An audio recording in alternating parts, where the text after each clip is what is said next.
بسم اللہ الرحمن الرحیم۔ السلام علیکم ورحمۃ اللہ وبرکاتہ۔ اللہ رب العزت کا ارشاد ہے، انا کفیناک المستہزئین۔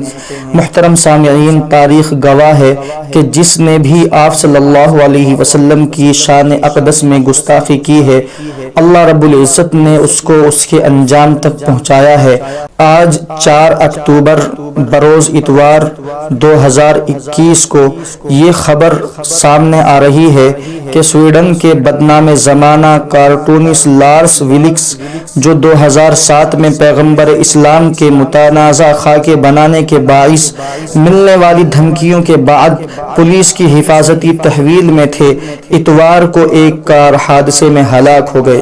سویڈن پولیس نے خبر رساں ادارے AFP کو تصدیق کی کہ 75 سالہ کارٹونسٹ 2 پولیس افسران کے ہمراہ سامنے سے آنے والے ٹرک سے ٹکرا گئے۔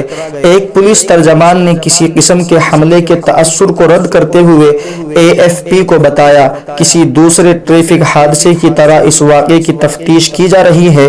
چونکہ اس میں 2 پولیس اہلکار بھی نشانہ بنے، لہٰذا اس کی تفتیش کے لیے ایک خصوصی سیکشن کو تفویض کی گئی ہے۔ پولیس کے مطابق یہ حادثہ ایک چھوٹے سے قصبے مارکاڈ کے قریب اس وقت پیش آیا جب ویلکس کی کار سامنے سے آنے والے ٹرک سے ٹکرا گئی۔ پولیس کے مطابق حادثے میں دونوں گاڑیوں میں آگ لگ گئی، جبکہ ٹرک ڈرائیور کو ہسپتال منتقل کر دیا گیا۔ ایک بیان میں پولیس نے کہا کہ حادثے کی وجہ واضح نہیں ہے۔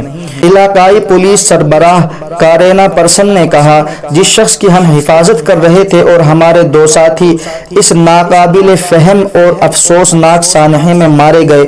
ویلکس 2007 میں پیغمبر اسلام صلی اللہ علیہ وسلم کے متنازع خاکے بنانے کے واقعے کے بعد سے پولیس کی حفاظتی تحویل میں تھے اور القاعدہ نے ویلکس کے قتل پر $1,00,000 انعام کی پیشکش بھی کر رکھی تھی۔ اللہ تبارک و تعالی اس گستاخ رسول کو اس کے انجام تک پہنچائے۔ السلام علیکم ورحمۃ اللہ وبرکاتہ۔